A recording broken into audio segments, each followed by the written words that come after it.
아멘. 자, 오늘 이 시간에는 회복시키시는 하나님께서 말씀을 전하겠습니다.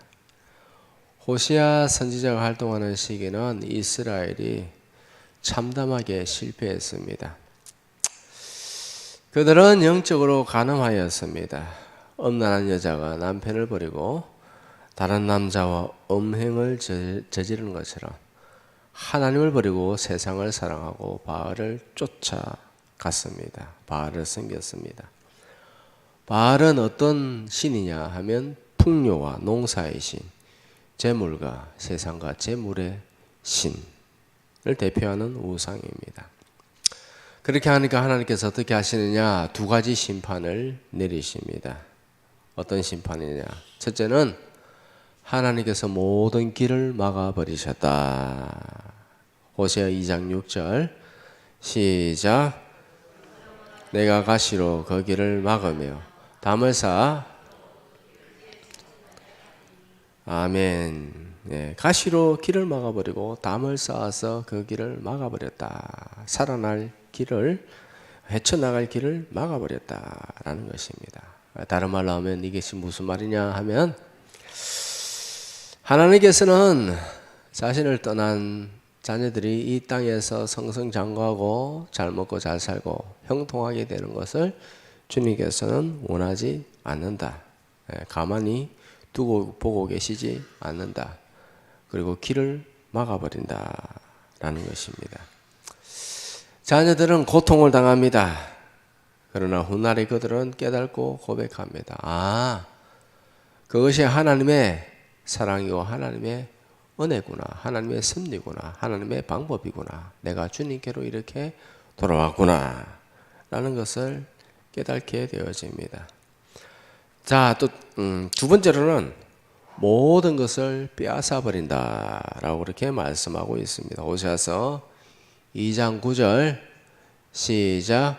그러므로 내가 내 곡식을 그것이 익을 계절에 도로 찾으며 내가 내 새 포도주를 그것을 맛들 시기에 도로 찾으며 또 그들의 벌거벗은 몸을 가릴 양털과 내 삶을 빼앗으리라. 어떻게 합니까? 곡식도 도로 찾고 새 포도주도 찾아버릴 것이고 그리고 내 양털과 내 삶을 다 빼앗아 버리리라. 의식주를 제대로 해결하지 못하게 하겠다. 주신 것들을 다 빼앗아 버리겠다라는 것입니다. 그들은 그리하여 고통과 수치를 당하게 되어집니다. 마귀는 계속해서 속입니다. 바알은 속입니다. 세상은 속입니다. 세상을 섬기면 세상이 모든 필요한 것들을 다 줄 것처럼 세상의 방법대로 살아가면 적당히 타협하면 잘 살 것이라고 그렇게 속입니다. 그런데 그렇게 하다가는 오히려 더 수치를 당하게 된다라는 것입니다. 바알 시킨 대로 하면 바알이 다 해줄 것처럼 그렇게 따라가다가 그런데 바알은 세상은요 이 여인을 이스라엘을 실컷 이용만 하고 버리고 말았다라는 것입니다. 이 고멜 이 여인은 모든 것을 잃어버렸습니다. 첫째는 남편을 잃어버리고 두 번째는 자식도 잃어버리고 세 번째는 가정도 잃어버리고 궁극적으로 인생 전체를 홀라당 다 잃어버렸다라는 것이죠. 이것이 하나님을 배도한 이스라엘의 모습이었다. 이스라엘은 다 잃어버렸습니다. 하나님께서 북이스라엘에게 포로로 이스라엘을 넘겨주셨습니다. 참담하게 실패했습니다.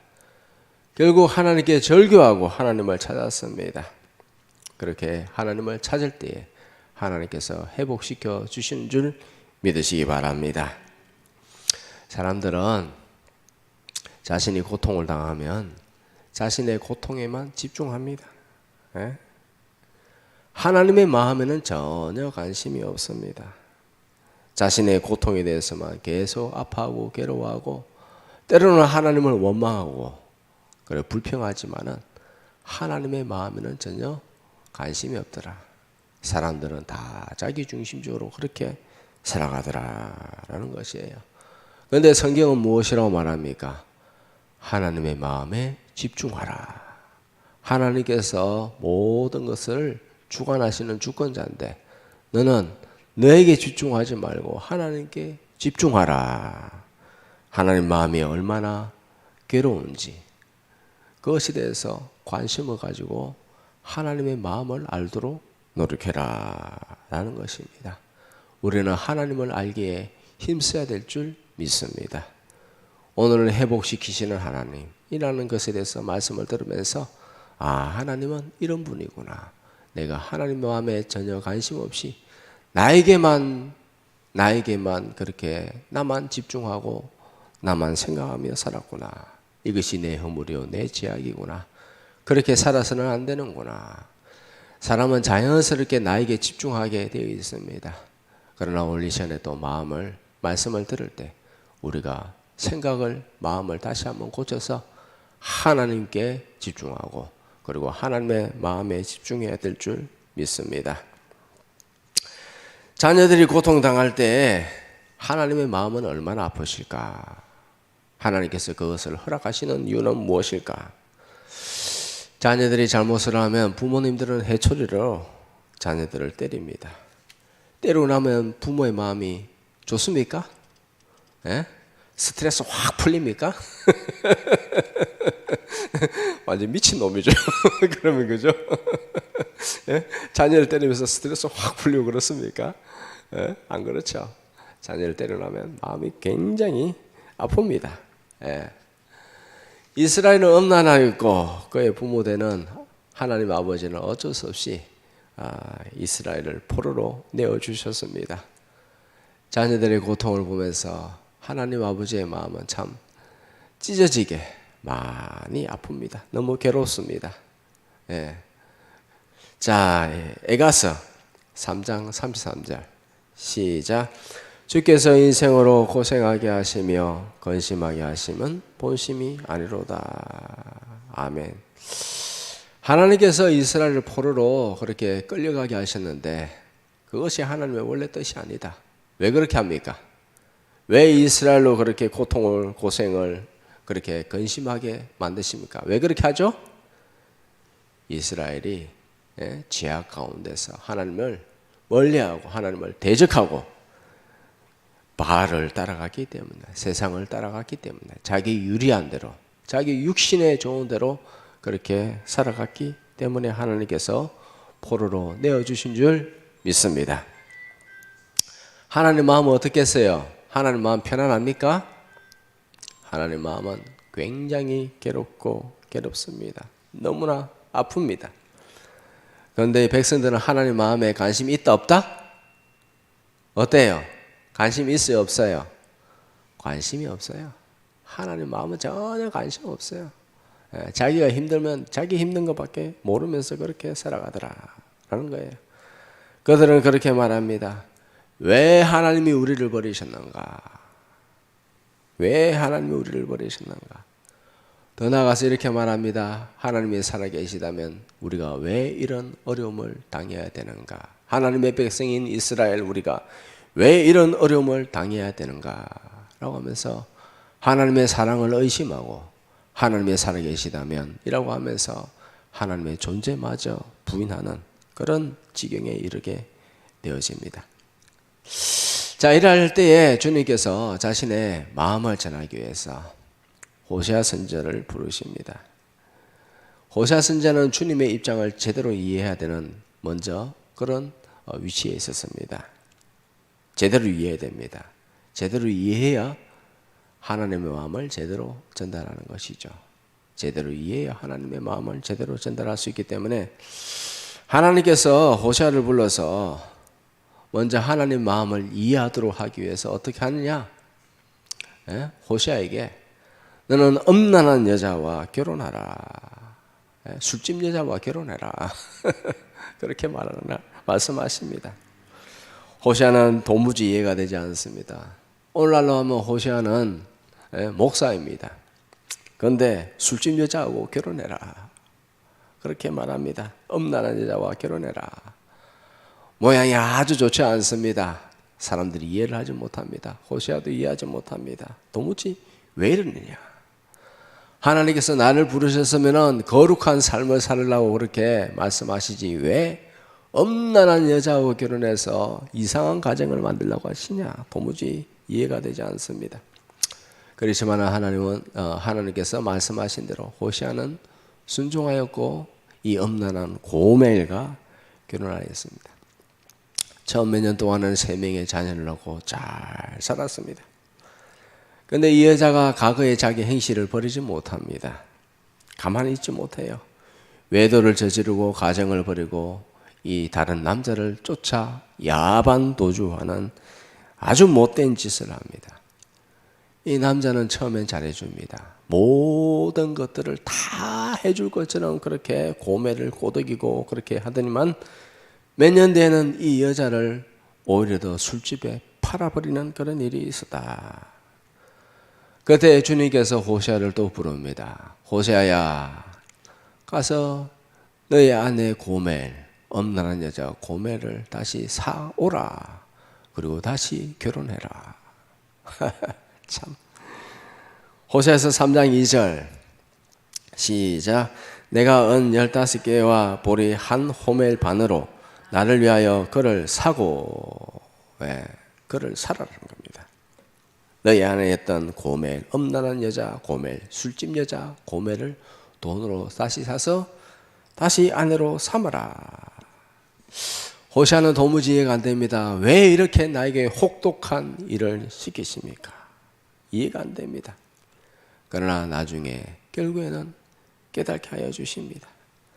아, 자기가 당한 일이 바로 하나님께서 당하는 일이구나 라는 것을 깨달았습니다. 하나님의 마음이 이렇구나. 엄란한 여자가 바람을 피우고 도망갔는데, 자녀를 낳고 도망갔는데, 가정을 깨뜨리고 도망을 갔는데 값을 치르고 다시 사와서 아내로 삼아라. 이것이 하나님의 입장이구나 라는 것을 깨달았습니다. 그리고 나서 감사하고 눈물을 흘리면서 감격하며 감사하였습니다. 하나님의 사랑에 감격하였습니다. 왜냐하면 고멜을 다시 데려온다는 것은 이 엄란한 이스라엘, 바알을 따라간, 세상을 따라간, 자기의 욕심을 따라간 이 이스라엘을 다시 회복시켜 주시겠다는 하나님이구나 라는 것을 깨달았기 때문입니다. 타락한 이스라엘을 다시 자신의 아내로 회복시켜 주시겠다는 말씀입니다. 이것은 우리에게도 동일하게 적용되어집니다. 우리는 죄 중에 거하였고 죄인이 되었습니다. 사탄의 노예가 되었습니다. 타락한 우리들을 주님께서 핏값을 치르고 속전을 치르고 주님의 몸으로 우리를 대속하여 죽으신 줄 믿습니다. 그라여 우리를 다시 자신의 아내로 삼으셨다라는 것입니다. 우리를 자신의 아내로, 거룩한 아내로 신분을 회복시켜 주신 줄 믿습니다. 아멘. 자, 이 점이 신자와 불신자는 이 점이 다른 차이점입니다. 불신자는 자기의 힘으로 자기 스스로 구원을 해야 되지만은 우리 신자들은 이 구덩이 속으로 손을 내미시는 하나님의 손을 잡으면 그 구덩이에서 실패해서 벗어날 수가 있습니다. 그래서 우리가 실패했을 때, 어려움을 당할 때 우리가 해야 될 일은 무엇인가 하면은 하나님 앞에 용서를 구하고 주님께서 주시는 힘을 다시 덧입어야 될 줄 믿습니다. 주님께 도움을 구하면 주님께서 회복시켜 주십니다. 첫째로 어떻게 하시느냐? 지혜의 근원 되신 주님께서 깨닫게 해주십니다. 깨닫게 해주십니다. 가장 먼저 중요한 것은 말씀을 듣고 깨닫게 해주십니다. 둘째로는 다시 일어날 힘과 능력을 주시는 줄 믿습니다. 그리고 해결할 길을 열어주신다. 막았던 길을 주님께서 다시 열어주십니다. 그리고 다시 온전케 저희들을 회복하여 주시는 줄 믿습니다. 아브라함을 믿음의 조상이라고 그렇게 말을 합니다. 자, 믿음의 조상, 어떻게 그런 칭호를 얻을 수가 있었느냐? 하나님께서 아브라함에게 찾아가셔서 말씀하십니다. 내 독자, 내 사랑하는 독자 이삭을 번제로 드리라. 아브라함이 이해가 되지 않습니다. 사람은 이해가 되지 않으면 엄청나게 고통스럽습니다.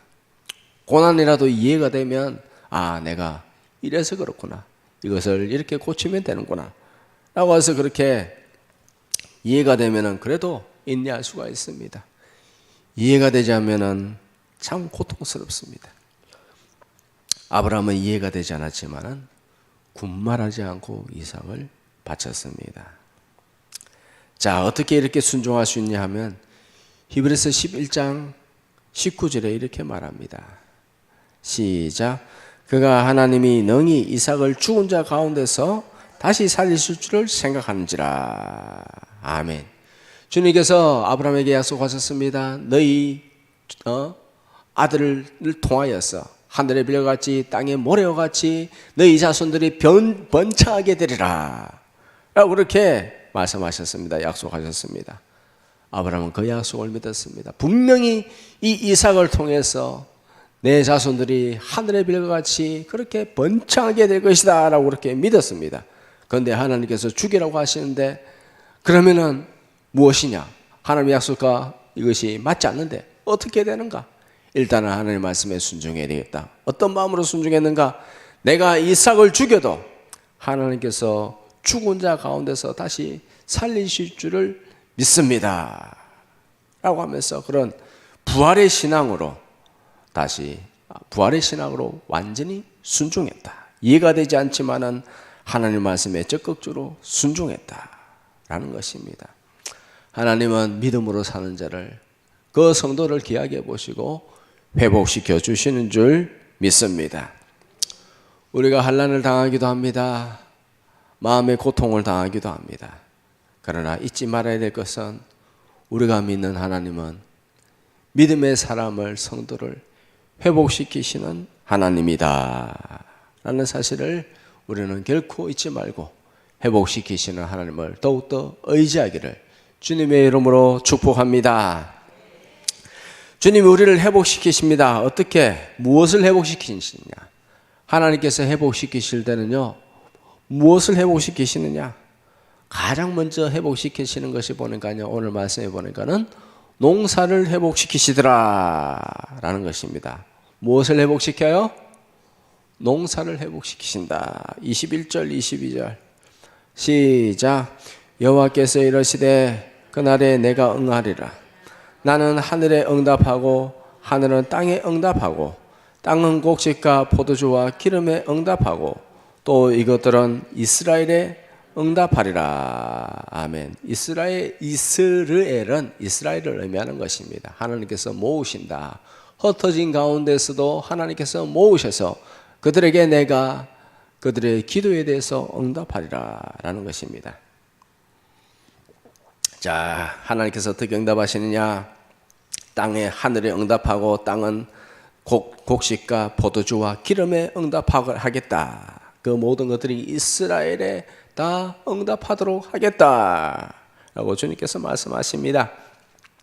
농사를 회복시키겠다는 의미는 무엇입니까? 땅의 사업을 회복시켜 주겠다. 너희 하는 일을, 이 땅에 있는 육신의 일을 내가 회복시켜 주겠다 라는 것입니다. 욥기를 보면 욥은 참으로 이해가 되지 않는 그런 고난을 당합니다. 처음에 욥은 내가 왜 이런 고난을 당해야 합니까? 라고 고민을 했습니다. 이해가 되지 않으면 고민하게 되죠.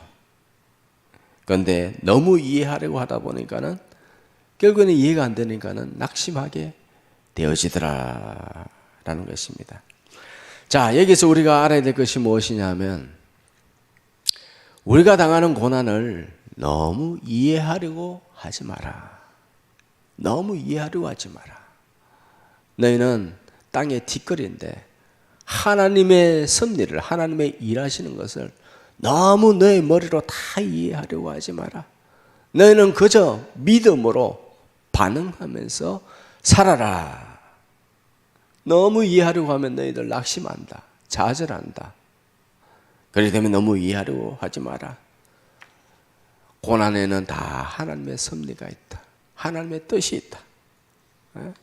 인간이 한낱 피조물인 인간이 너무 하나님의 섭리를, 그 일하시는 것을, 지혜를 알려고 하지 마라. 너희가 하나님이 되려고는 그렇게 하지 말고 겸손하게 하나님의 그 섭리에 순종하며 하나님의 음성을 듣기에 하나님 마음에 집중하게 힘쓰라. 그냥 순종해라 라는 것입니다. 그냥 순종해라. 아시겠죠?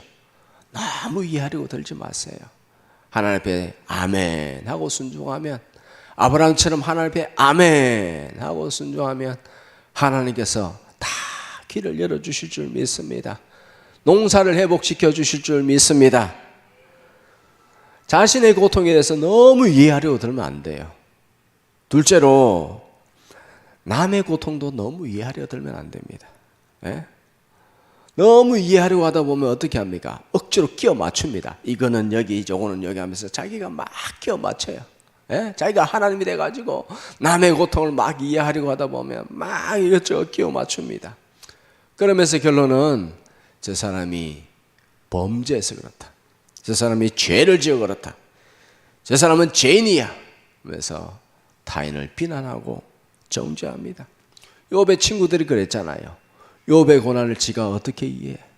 지들이 뭔데 하나님이 대신하여서 그 자리에 떡 앉아가지고 욥의 고난을 막 끌어와가지고 막 억지로 끼워 맞추는 거예요. 막 끼워 맞춰. 예? 안 맞는데 막 억지로 끼워 맞춰. 퍼즐을 억지로 끼워 맞춰. 예? 그러니까 어떻게 돼요? 결국에는 욥, 네가 죄인이라서 하나님께서 벌을 내리시는 거야. 네가 잘못해서 빨리 회개해, 인간아. 예? 욥을 비난하고 정죄하는 그런 큰 잘못을 저지르죠. 하나님께서 나타나셔서 마지막에는 왜 욥의 친구들, 너희들은 욥을, 내 사랑하는 종을 그렇게 비난했느냐? 니들이 뭘 안다고? 입 닥쳐. 그렇게 주님께서 말씀하시죠. 지금 한국의 경제가 어렵습니다. 예. 총선 이후로 터질 것들이 이제 줄줄이 준비되어 있습니다. 전 세계의 경제가 어렵습니다. 그리고 전쟁이 계속해서 확전되어지고 있습니다. 일일이 다 말씀드리지 않아도 뭐 뉴스는 잘 다루지는 않지만 하여튼간에 이스라엘 그 중동의 지역이 점점 그렇게 확전되어지고 있는 그런 가운데 있습니다. 이 모든 것들도 다 하나님의 섭리입니다. 하나님의 뜻입니다. 왜 그렇게 됐을까? 예, 왜 그렇게 됐을까? 오늘 말씀에 따르면요, 그들이 하나님을 버리고 세상을 쫓아갔기 때문입니다. 바알을 쫓아갔기 때문입니다. 하나님을 대적했기 때문입니다. 하나님을 대적한 가장 잘 나타내주는 대표적인 예가 무엇이냐? 동성애를 만들고 낙태를 지지하고 그런 아주 허무맹랑한 짓을 한다는 거예요. 미국에 보니까요, G세대죠, 그죠? G세대, 17세에서 23세까지의 G세대가 보니까요, 약 30% 정도가 동성애 지지자예요. 트랜스하고, 동성애하고, 예? 동성애를 지지하는 사람이 무려, 예? 그 애들이 17세에서 23세까지요, G세대, Z세대, 이 애들이 30%가 예? 동성애를 지지한다는 거예요. 예? 얼마나 망가진지 알겠죠? 그것뿐입니까? 며칠 전에 뉴럴링크를 통해서 인간과 컴퓨터를 갖다 연결해서 그들이 하는 무엇이 궁극적인 목적인 줄 압니까?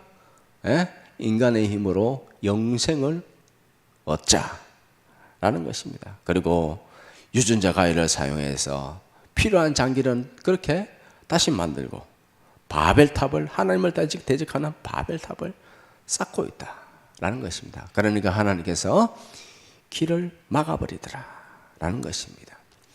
그러나 주님께로 돌아오면 주님께서 회복시켜 주시는 줄 믿으시기 바랍니다. 이 땅을 위해서 중보 기도하며 하나님께서 그 사람을 기억이시고 회복시켜 주시는 줄 믿습니다. 호세아서는요, 하나님과 백성과의 관계를 부부 관계로 그렇게 묘사하고 있습니다. 하나님은 남편이 되고, 그리고 그 백성은 아내입니다. 그런데 그 아내가 세상의 신인, 풍요와 물질의 신인 바알을 쫓아가고 바알과 간음하며 하나님을 떠나버렸습니다. 이에 대해서 9절에서 13절까지 하나님께서, 남편 대신 하나님께서 이렇게 선포합니다. 내 아내 이스라엘을 법적으로 버릴 것이다. 파혼이다 라고 그렇게 말합니다. 그런데 하나님께서 그 사랑이 거기서 끝나는 것이 아니라 하나님께서 다시 회복시켜 주신다는 그 말씀을 하고 있습니다. 너무 죄악이 보기 싫어서 일단은 버려버리는데 그러나 다시 찾아온다라는 말씀을 19절에서 20절까지 말씀하고 있습니다. 우리 다 같이 19절에서 20절 다 같이 시작. 내가 내게 장가들어 영원히 살되 공의와 은총 진실함으로 내게 장가드리니 내가 여호와를 알리라. 아멘. 예수 그리스도의 십자가 은총을 인해서 그 공의와 은총으로 긍휼로 말미암아 너희들을 다시 회복시켜 주리라. 너희의 신분을 다시 회복시켜 주리라 라는 주님의 말씀입니다. 하나님께서 엄난한 이스라엘을 다시 법적으로 아내로 맞이할 것이다 라는 것을 공공연하게 그렇게 선포하셨습니다. 모든 것을 다 용서하시고 돌아올 길을 만들어 주신다 라는 하나님의 말씀입니다. 호시아는 누구를 의미하느냐? 호시아는 구원하신다, 여호와께서 구원하신다라는 그런 의미를 가지고 있습니다. 즉 호시아의 사역은 예수님의 사역의 그림자다. 간음한 아내, 타락한 아내, 죄로 인하여서 죽을 수밖에 없는 이 아내, 완전히 멸망할 수밖에 없는 이 아내를 사기 위하여 자신의 핏값을 치르고 속전을 치르신 예수님을 볼 수가 있습니다. 주님과의 관계가 회복되면 긍휼의 하나님께서 우리의 모든 것을 다 회복시켜 주시는 줄 믿습니다. 말씀을 마치도록 하겠습니다. 과거에 인기 가수였던 윤형주 장로님이 있습니다. 참 그 교회에서 모범이 되어지고 너무나 귀한 사역을 감당하고 계신 분인데 이분이 원래 모태신앙이었습니다. 여러분 잘 아시는 대로 대학 가요제에서 대상을 받고 가수로 활동했습니다. 인기가 점점 올라가서 절정에 이르게 되었습니다. 사람들이 환호하고 그러다 보니까는 돈과 인기, 명예가 그 모든 것들을 다 소유했습니다. 그런데 무슨 사건이 있었어요? 세시봉이라는 영화를 보면 그런 내용 나오죠, 그죠? 대마초 사건을 인해서 감옥에 들어갔습니다. 실패의 구덩이에 빠졌습니다. 그때에 다시 하나님을 찾았습니다. 성경을 집어들고 읽었습니다. 성경을 읽다가 하나님을 경험하였습니다. 그 후로 나의 하나님이라고 고백하며 지금도 아주 신실하게 자신에게 주어진 일들을 아주 겸손하게 잘 감당하더라라는 것입니다. 사역을 할 때 가장 중요한 것은 겸손한 마음입니다. 예수님처럼 겸손하고 온유하게 이제껏 잘 감당하고 있더라라는 것입니다. 하나님은 회복시키시는 하나님입니다. 죽기까지 우리를 사랑하시는 하나님이십니다. 우리가 고통당할 때에 내 고통에 집중하지 마시고 하나님의 고통, 이렇게 우리를 단련시키시면서도 그렇게 우리의 마음을, 우리의 아픔을, 우리의 고통을 알고 계시는 그 하나님의 고통, 우리의 고통을 보시며 같이 아파하시는 그 하나님의 고통을 우리가 이해해야 될 줄 믿습니다. 우리는요, 내 마음이 아프면 하나님께서 얼마나 아파하실까? 이렇게 나를 바라보시는 하나님의 마음은 얼마나, 그렇게 하나님의 마음은 어떨까? 이래서 우리가 집중하면서 이제는 우리 중심이 아니라 하나님 중심적으로 살아가야 될 줄 믿습니다. 하나님께서 나를 어떻게 바라보실까? 나를 바라보시는 하나님의 마음은 어떨까? 세상을 바라보시는 하나님의 마음은 어떨까? 하나님 아버지, 이 죄로 인하여서 죄가 산더미처럼 지금 쌓여있는 죄악이 가능한 노아와 같은 시대 가운데서 이 하나님께서는 어떤 마음을 가지고 계실까? 그런 마음을 우리가 이해해야 됩니다. 성령님께서 그 마음을 깊이 알게 하여 주실 줄 믿습니다. 고난에서도 하나님의 섭리가 이해가 되지 않아도 그 하나님의 사랑을 우리가 찬양하고 감사하며 사시기를 주님의 이름으로 축복합니다.